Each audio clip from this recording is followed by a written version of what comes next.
and they're more about, you know, setting up these objectives and being very smart. I think their vision and their setup game is actually incredibly impressive. It's just the execution that they need to fine-tune just a little bit. Well, we are into champion select here, and we'll see whether Direwolves can do it. Of course, they're going to be starting on the blue side, and this sometimes, you know, in other metas has been certainly a good side for any team to be on, but Cloud9 have been dominant on the red side of the map. In fact, over their last couple of best of fives, it's been red side that's picked up the majority of the wins, but we've got bans coming through thick and fast. Maokai, Shen, and Orianna taken away from C9, and there is the Kalista, the Rakan, and the Jace being taken away from the Direwolves. But that's a very quick Sejuani lock-in. And of course, Schönfire is going to be the one to fire off those picks as quickly as possible. But the thing is that Schönfire is really known as kind of being a hunting or a tracking jungler. Yes, he can be a bit farm-heavy, but he likes to be on more proactive, ganking-oriented picks. If Direwolves can hold you in a lane phase and then just let Schönfire kind of do his pathing thing around him, that's where they find a lot of success. Now, Sejuani can do that in instances, but she's also, depending on the matchup, pretty brittle and frail. If you get into her phase, if you interrupt her in the early game, she can stall out a bit. So we'll see what the cross matchup is in the hands of Contracts, but Contracts is a very high-tempo jungler. You know, if he gets those picks that he likes, he can disrupt Schönfire. And speaking of picks that he likes, Jarvan being considered right now. Things like the Rek'Sai, though, that he's been playing a lot, does like that warrior enchant into the Black Cleaver, which I personally, as an LCK commentator, do not see very, very much. But look at this. Direwolves, they're not waiting at all. That Cho'Gath and Corki lock-in came in extraordinarily quickly, but we do need to go back to the Xayah pickup because Sneaky has been prioritizing that over things like the coveted Tristana. And there's Jensen locking away the Galio, and again, I'm not used to it going towards the top side of the map, but that is not a Jensen champion. Yeah, and there's a lot of flex picks. That's the first thing that really stands out to me about Cloud9's draft. The fact that, yes, we predict that that might go into the jungle in terms of the Jarvan, but there's the opportunity that that's mid or top Galio, that that's top or jungle Jarvan. It could even be a support Galio for all we know. So right now, Cloud9 haven't given away any of their strategy, but Direwolves don't really seem to care about that because of how fast and furious they are locking in these champions. They seem to know exactly what they want. Well, spoiler alert, I think that is going top lane. Sorry, it just doesn't feel like a Jensen pick, but Fantix is very comfortable on this Corki. We know him as a player that has gone back a very, very long time. However, the Corki in recent memory has certainly been one of those power picks for him, and also quite safe, unless Jensen is going to pick something like a Cassiopeia, which we haven't seen so far. Seen her on the ban list, not necessarily in that mid lane, and with her added scaling, maybe people just don't feel that she has enough early game power just yet. But the bans are coming in, and it's 80 carry focus on King as Tristana and Kog'Maw are removed. And bottom lane still getting a look at as Smoothie's. He certainly deserves the respect for the Hook champions, and both of them are gone. I mean, Smoothie's a massive playmaker there. If anything really gets started for Cloud9 early, it's usually in the tandem between Contracts and Smoothie and how these two hook up. So giving respect, taking away those heavy Hook champions makes a lot of sense. Now, putting Smoothie on something like this, yeah, it's going to empower Sneaky, but it's not necessarily the big playmaker that I want to see Smoothie grab a hold of. And the Janna is going to be locked in immediately after these bans go through, so Smoothie going to be definitely stepping away from that proactive role and heading straight into probably one of the most passive options that you can go towards. But Direwolves are looking at that particular option themselves. It's Caitlyn Karma to be locked away, and that is a lot of lane pushing power. And I like this because Piltover Peacemaker, of course, nerfed a little bit just recently, so not going to be able to clear out those waves as efficiently. Therefore, you just pick up the Karma to augment that a little bit themselves, as Impact is considering a Gangplank, but I don't think that's going to happen. There's a different G champion that certainly feels like more of an Impact move. Ooh. Oh, no, it's not. It's going to be the Jarvan 4 on the top side of the map, and Contract's going to be picking up that Nidalee, so theoretically we could have double Ardent Senses if we want them, but there is only 180 carry in this particular composition, and I told a lie. Froscarin, that is going to be the Galio in the mid lane. It's okay, Atlas. This is why you're the play-by-play caster. Let me take it from here. Well, I'll just step out of the dumpster for a moment, if that's okay. You did say the big key word, though, which was Ardent Sensor, and that's what Cloud9's composition is really built about. When Cloud9 faced CLG in the regional qualifier final, they did play a very similar composition to this, and it was the Ardent Sensor of Fiends build coming out of Nidalee. In tandem with the Janna, it's putting all of that pressure and all of that carry responsibility on Sneaky's shoulders, and he went big in that series, so he can do the same thing in this one. Now, on the other side of that, it's super comfort across the board. You already mentioned Fantic's Corki, comfortable there, but it's also King's Caitlyn. That is one of his big champions. Oh, and yes, she's seen repeated nerf after nerf, but in tandem with Karma, they're going to have so much control over that lane. And again, Schernfire, how does he plug into that bot lane? His jungle proximity is huge down there, and he has so many options to play around their pressure pivot point. The really interesting thing about this is the fact that Chippies is not necessarily playing his carries towards the top side. We know him for things like Jax, things like Lucian that he didn't actually lose on. I know the sample size is only 2 games in the last split. However, still 100% is 100%. And Cho'Gath, a very different beast. Yes, you can bite people for a heck of a lot of damage, but for all intents and purposes, that guy is a tank. And Impact is going to have a little bit more control up there with the added damage that he has, especially early on that Jarvan. So Chippy's is going to have to be very careful against a man that has been extraordinarily dominant. So as we hit Summoner's Rift, Direwolves, their normal playstyle may actually be hindered by what C9 have put together. And again, it's the reliance on having strong laners. The Direwolves very rarely play from behind. Out of their 29 games, they were only behind in 9 of them, so they don't have a lot of experience. And Cloud9, they've been moving. So you're saying their weakness is winning too much? Is that what you're saying? They're just too good now. But yeah, no, that certainly can be a problem, especially when Direwolves are such a snowbally team as well. They win fast, or they don't win. That's sort of how it works. So live fast, die young. Yeah, that's basically it. Sounds like the OPL motto. But that is going to be difficult with something like Sejuani in the jungle, which doesn't have a lot of pressure. Does suit Schernfire because he doesn't like helping very many people in the early game. The dude likes to get around the jungle, farm things up, and then be that dominant force and try and disrupt the enemy and play aggressively rather than gank for his lanes. His jungle proximity mid and top is abysmal. Yeah, terrifyingly low. It's very skewed towards this bottom lane, I think is the fair way to say it, which again... That's a much better way of saying it, Ross, thank you. We got a thesaurus on hand. Which is, again, why I put so much, a magnifying glass on contracts. I know that, Jensen's the big talking point of Cloud9. He is kind of the heart and soul of the team. Really, everything plugs into him, but it's about how Smoothie and contracts and the sacrifices that they make to really set Jensen up for success. Placing deep vision, hanging around his lane, ensuring that he gets the pressure that he needs to get the backs that he wants so he can take advantage of how talented of a player he really is. Well, Impact is being quite frustrating here as we start up first camps for the junglers. Schernfire will, of course, have a smite if he wants to take down this blue buff, and Impact does get that late ward down and will head towards this lane. Chippy's having to take the long way around because he doesn't want to tussle with the Jarvan. Could mean that he gets zoned off a lot of this experience. We'll see how aggressive that Impact's actually going to be, and yeah, just... Yeah, Vorpal Spike's actually feeling pretty satisfying there for Chippy as he grabs a couple of them. That's the thing about Cho'Gath, though, is, when he wants to farm, he has to push the lane. It does leave him exposed. And if you look at all of the lane options that Contracts has to gank, top lane does look pretty delicious early on because you do have the kill pressure and the CC that Jarvan's going to offer. That said, Contracts, I feel like he's just going to spend a lot of his time trying to hunt or play around Sejuani. It doesn't feel like Nidalee is that sort of ganking jungler, though, that wants to get into the enemy jungle and really mess him up. And hunting Sejuani's is certainly something a lot of junglers have figured out is a great idea, just because she doesn't necessarily have all that power in the early game. He is just looking to steal away this Gronk, though. And he's miles and miles away from Schern at this particular stage. So we'll see where he goes. Looks like he's considering the Scuttle Crab. Did he just taunt the red buff? I hope so. That seems like a Schernfire thing to do. It definitely does. But so far, it's been a pretty calm game. It was sneaky and Smoothie ending up late because they did leash for contracts there, whereas Karma and Caitlyn got to walk directly into the lane. So they should have control and push priority down there. And I'm curious how Schernfire is going to translate that into grabbing deep vision on contracts jungle. Again, he needs to get eyes on this guy so he can stay away from him until Sejuani really feels strong in the mid game. And as we look down towards the bottom side, no relic shield shenanigans being picked up by any of these 80 carries. It's going to be the swords and shields as King utilizing that extra range, meaning that he can pick up that Doran's Blade and be a little bit more comfortable. But Sneaky farming out quite nicely, despite the fact that the shove certainly going in favor of the Direwolves, as you might expect with the amount of push pressure that you have with Karma and Caitlyn. And so far, Schernfire set them up for success in the bottom lane, King and Destiny, by grabbing an early Scuttle Crab, by placing deep vision down there so they can afford to be that over-aggressive and that extended forward, trying to punish the tower, trying to punish the Janna lane. I'm just curious if it's going to remain consistent like that, because if King and Destiny want to play that far forward, yeah, it's not a great lane to gank, but Contracts could just peek his head down there.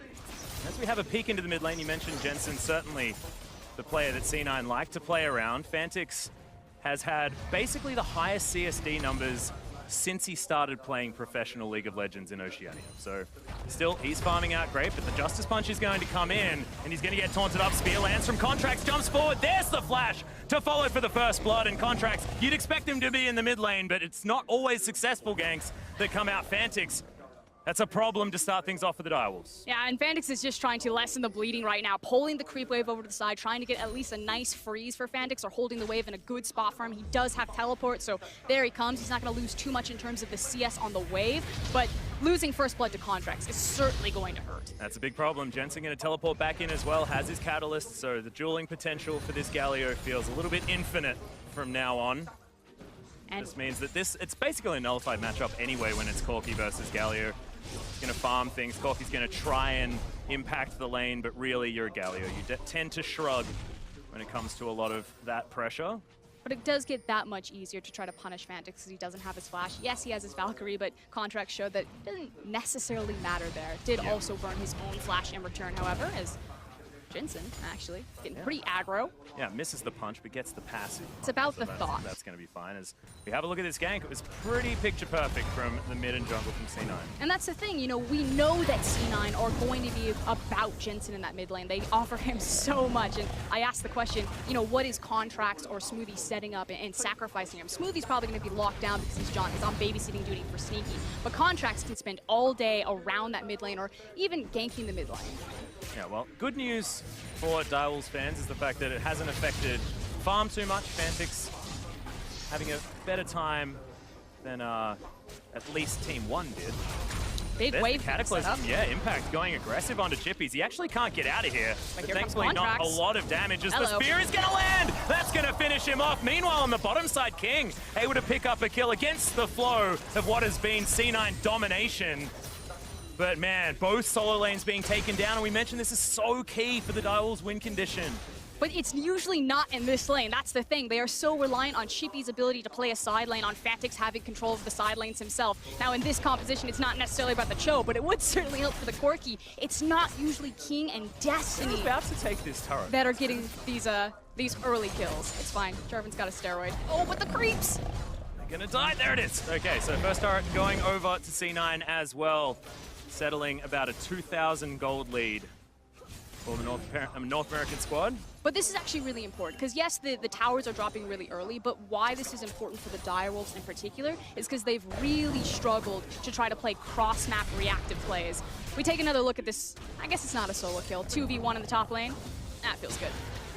It's one spear, I guess, if you call that partially a solo. Is just going to have a look at Smoothie being taken down on the bottom side as well. Oh my god, Destiny. That's a lot of damage. Point blank. Yeah. It's like, we gotta respect the 80 carry. That's the one doing all the damage. No. It's all about Destiny. Smacking them in the face. Of course, shot call out for the Direwolves as well. For those less familiar with this team, the man has played 3 roles professionally, I believe. 80 carry, mid, and now support. He's also been a coach. He has. He's certainly been around the scene as John is trying to hold on to this tower, but it should fall in this rotation. And as I was saying, Direwolves usually don't take structures this early. Now, they got the Karma Caitlyn matchup. Of course, they're going to have a super heavy pushing lane. This is to be expected. Not necessarily the 2v2 solo kill, but certainly the tower fall. You know, that's not on Sneaky or Smoothie. That's how that should play out. But when the Direwolves have an open map, when they need to start coordinating where they're rotating around or being in the correct lanes, understanding their win conditions on that open map, that's when they start to falter. They're really strong in isolated, lockdown lanes. So I'm really curious to see what they've learned over the course of their Korean boot camp, and if they can keep up with the setup of Cloud9. Well, it seems like already their focus has changed because Chippy's falling down very, very low. C9 will be able to take this Cloud Drake to start things off. You can imagine Direwolves not too upset about that because Clouds just don't get all that much respect. I'm personally a big fan of Cloud Drake just because, you know, rotations are fun. I've spent a lot of time in Korea, but not exactly the most coveted, because Jensen's going to be handed over a blue buff as well. So theoretically, C9 coming out ahead with a lot of extra objectives. Direwolves not going to be too upset. Here comes Shern, though. He's actually slipped in underneath this vision. Yeah, Destiny's going to flash forward. They're looking for a kill onto Smoothie yet again, but that's a great Monsoon to get them out of the way. The disengaged Queen herself is going to once again reign supreme. Yeah, compensating for the fact that he doesn't have his flash, but it doesn't really matter because he had his ultimate. So still drawing a lot of attention. Unfortunately, Direwolves move a lot of their pieces down bottom. They already lost the dragon. They've already taken the tower, so they don't really get anything other than the ultimate. It does mean that C9 do have to get out of that lane. A lot of respect now for this Caitlyn, who is ahead by about 14 CS. You say that, but Cloud9 actually funnel a ton of their side lane farm onto Sneaky, and you can actually see him creeping forward. But speaking of creeping, here comes Contracts. Yep, and there it is. The heroic entrance going to come down as well, and despite the fact that that spear didn't land, Contracts is still going to hop over that wall and steal away the kill. That is 3-0 now for the Nidalee. That's 100% of the kills for Cloud9. But this is a good counterplay from Direwolves to at least get some chip damage here now. C9 are setting up for a flanking maneuver, but Jensen probably doesn't want to take it without the ultimate. Gunfire does at least land the Arctic Assault, but it's not too much of a worry here for C9 as there are no more creeps. King's just going a little bit aggressive in his movements at least. Can do so with the added Inspire Shield, giving him some movement speed and some protection. But while this has been happening, Impact's still been left alone on that tower. Yeah, and they pushed this one up, so a lot of farm is now going to go missing for Chippies. Chippies is not having a very good time. So if we go back to the Twitter banter, it's just bad news bears, really. I think Impact still doesn't really know who he is. He's like, oh, that's a glorified Cannon Creep. I'm going to take him down. I was going to go for Bug, but Cannon Creep's probably pretty effective at this point. No, that's very, very rude. Chippy's just been preyed upon. We saw this actually happen. Bruiser not having exactly the best time in the mid lane, and now it's a bit of a top focus. Oh, Fantix blocks the Justice Punch for the escape, and we do actually have the snare coming in. Jensen taking a lot of damage. King's here to try and augment as the Ignite's going to burn down, but Peacemaker's not going to be enough to lock down that kill. The ultimate's there for King, though. He probably should have started channeling that one. Just didn't have enough mana. Maybe also didn't have the confidence there. I mean, he led with a lot of his... Do you really need to have confidence to press an R button when no. you're just safe in the middle lane? But the thing is he like led with all of his abilities, so he thought he could like walk it down instead of relying on his team to just use the ultimate. Oh, well, Jensen gonna go back and just pretend nothing happened as he teleports back into lane. Does mean that they're not necessarily going to have that teleport to move themselves around, but he will have that ultimate back up once again. And it's much like Shen, where you're not really too worried about just throwing your teleport around willy-nilly. But I do want to point at this, because this is what I was kind of talking about a bit before. Sneaky's now gone from bottom towards the top side. You know, this is pretty standard at this point in the game, but I want people to focus on, as the game goes later and later, where Sneaky is actually placed on the map. For my domestic region in the LPL, a lot of the time the AD carry and the support would be in the mid lane, and you know, the mid or the top laner would be taking care of those side lanes. But Cloud9, a lot of the time, will funnel that farm onto their AD carry and use him as kind of not like defensive protecting, hoovering up the farm in the mid lane, but using him for his pushing power and his safety on champions like Xayah, like Kalista, like Tristana, a huge pick for Sneaky. And then make plays and claps around Jensen, who sits in the mid lane closest to everywhere that he can impact on the map. Well, if you have a look at how the game's going, it's still around that 2,000 gold lead, maybe a little bit more now, but otherwise, not too much of a problem. If you're a Direwolves fan, I know most of you at home are not. Spear is going to land onto Chippies, and this most certainly is a problem, as the heroic entrance is going to come down, and Jensen is finally going to pick up a kill for the Cloud9 squad, who have been relying on Contracts to do that most of the time. And that's what I'm talking about. You have Jensen in your mid lane, he's on the Galio. It means that he can, you know, quickly pivot to top or bottom, whatever he wants. They just find a simple pick like that, follow it up with the Galio CC, and finally Jensen's on the board and not just playing support for this team. Yeah, and it's going to be Rift Herald to come out immediately afterwards as well. So getting the objectives, getting the kills, and I'm not even entirely sure why Chippies was there as well. I mean, we had Schönfire scoping things out. They knew that it was dangerous in that river. But you can also kind of understand why Chippies probably felt safe. You know, he is Shogoth, he is the tank. So kind of peeking his head around his mid lane, naturally punished, but I can understand why he was there. Well, once again, 50 CS lead here for Impact. And I have to, like, to me, like, Impact has been one of the most impressive players on C9, especially during playoffs and, of course, the regional qualifier. He really has stepped up his game. The guy just seems to be able to get farm in any matchup or dominate the matchup entirely, and it's happening once again. It happened last time. It's happening now. Yeah, he was, you know, fairly inconsistent, had a bit of his slumps over the regular split, but certainly came back very hard on the end of the split. And what I really like is, you pointed out, his ability to absorb and kind of control losing matchups. And then when you do give him that opportunity to carry, that's like the real strength of Cloud9 to me. The fact that they can carry from every position and they don't always have to rely on Jensen. Yeah. And that absorbing pressure is something that Chippy's really needed to do towards the beginning of this game. Cho'Gath is very different to, you know, the Jax that he loves, the Lucian that he loves, because that's going to be able to dish out that pressure, whereas Cho'Gath is about taking punishment for as long as he can. And it's really about shifting responsibility. You know, Direwolves usually rely on Fantix, rely on Chippies, like you said, to play those big carry top laners, but by picking up the Cho'Gath, they're getting so much more power to King. I really like how Cho'Gath kind of does the same thing that Cassiopeia does for AD carries, and that it makes it really hard to dive onto the back of them, because he has, you know, the Vorpal Spikes, the big silence, the Rupture. You know, if Cho is standing next to that Caitlyn, you suddenly don't want to go back there. Well, Fantix has picked up his Trinity Force as well as his Sorcerer's Shoes, so he's ready. Got all of that extra movement speed and, of course, the extra power that the Trinity Force does give you. And Corki, one of my favorite champions when you want to talk about power spikes, because every single item you pick up gives you a power spike. And then he just hyper scales into late game. Yeah, exactly. It's like power spike, power spike, power spike, hyper carry. Oh yeah, it feels he can very survive most mid lane matchups due to his itemization and just natural protectiveness. Has huge damage in the mid game and then hyper scales into late game. Like how you're talking about surviving the mid lane as the mid lane gets completely obliterated by C9. Looking to grab a very relevant dragon here as the mountain is going to go down, most likely uncontested, as Direwolves have no interest in running into C9 at this point in the game. And this is one of the things that I really liked about C9 when I was, you know, watching their VODs and setting up for Worlds. I actually think that their setup is really consistent and quite clever. You know, they use the Rift Herald in the mid lane, they take down the tower, they get control there, and then easily rotate into the mountain. And it seems pretty simple, but a lot of teams will just fumble that simple setup. It's the execution part that Cloud9, you know, not quite finding the team fight at the right moment, or maybe fumbling the team fight mechanics a little bit, someone out of position slightly, that's where they start to falter. But so far, it's been a very clean play-in beginning for them.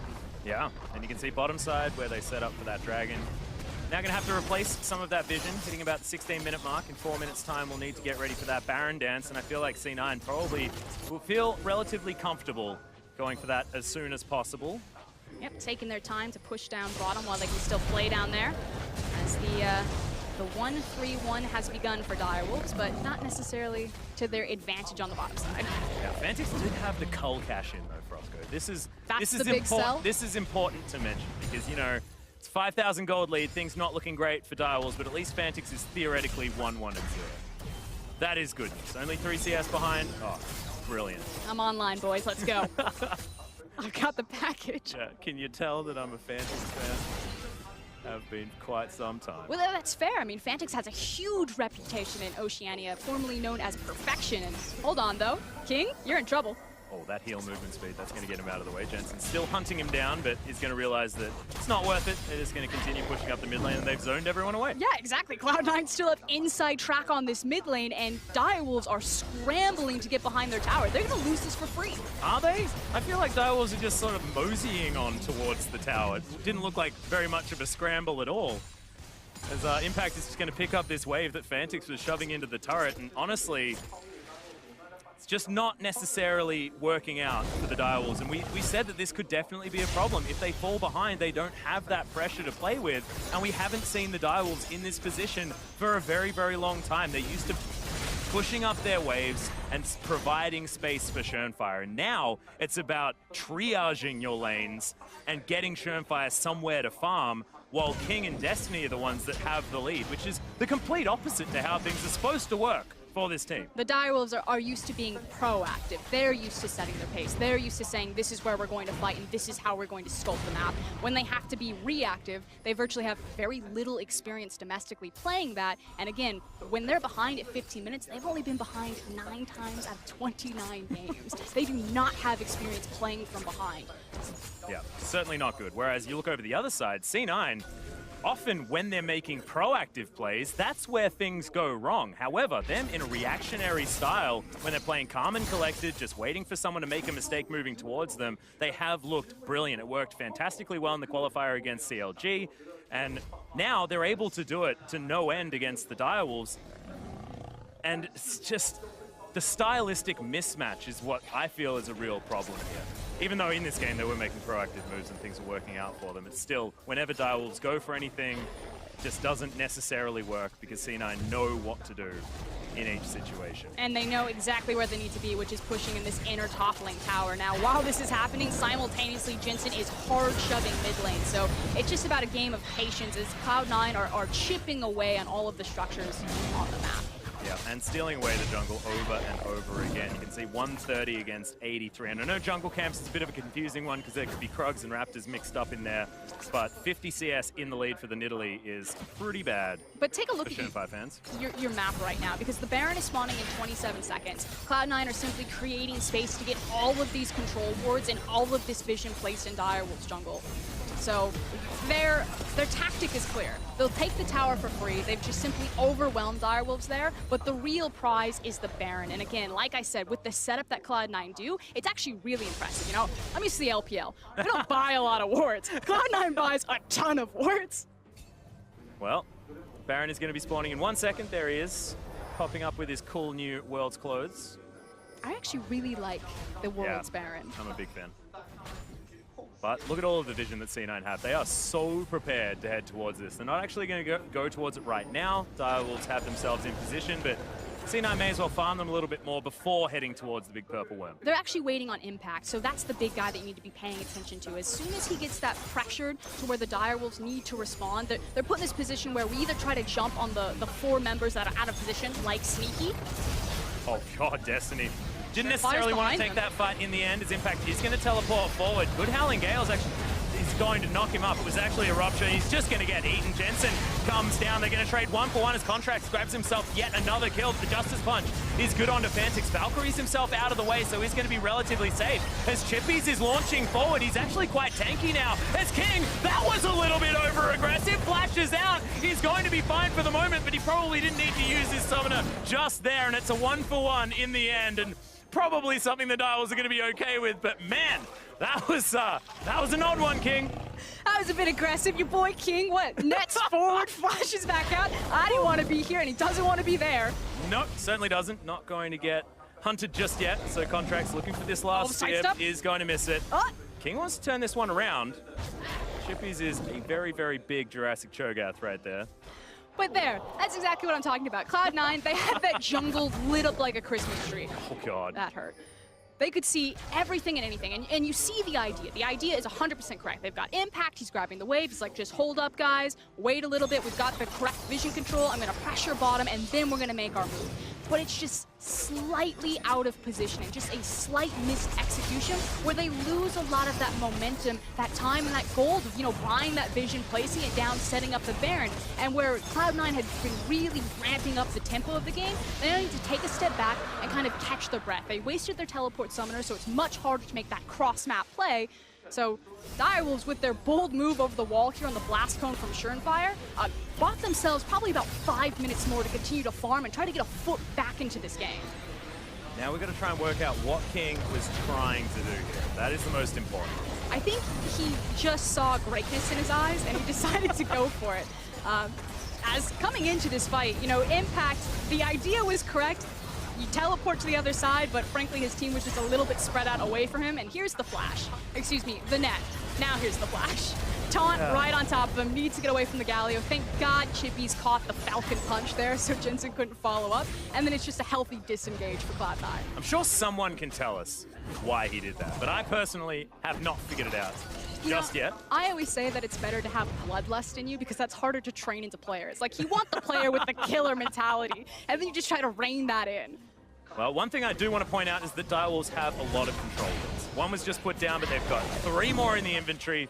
I'm proud of you boys. That's what we need. We need the visions. 3,000 gold behind those, so we're not going to use that vision to be aggressive. As Surenfire is going to do exactly that. Contract's going down very, very low as there's the heroic entrance and impact. Massive cataclysm damage. Shern's going to die as well. Destiny, I believe, died incidentally as they were trying to kill everyone else. And this should definitely spell Baron. Shern dead, no smite. And C9 just looking to put the final nail in the coffin of what has been a very difficult game for the Direwolves. At Cloud9, they took their breath. They said, just run it back. We don't have the teleport, so this time Impact will play with us. They find their hard engage, just blow them up with the gold lead. 10K now in their favor that they've accumulated this game, and walk through with a free Baron.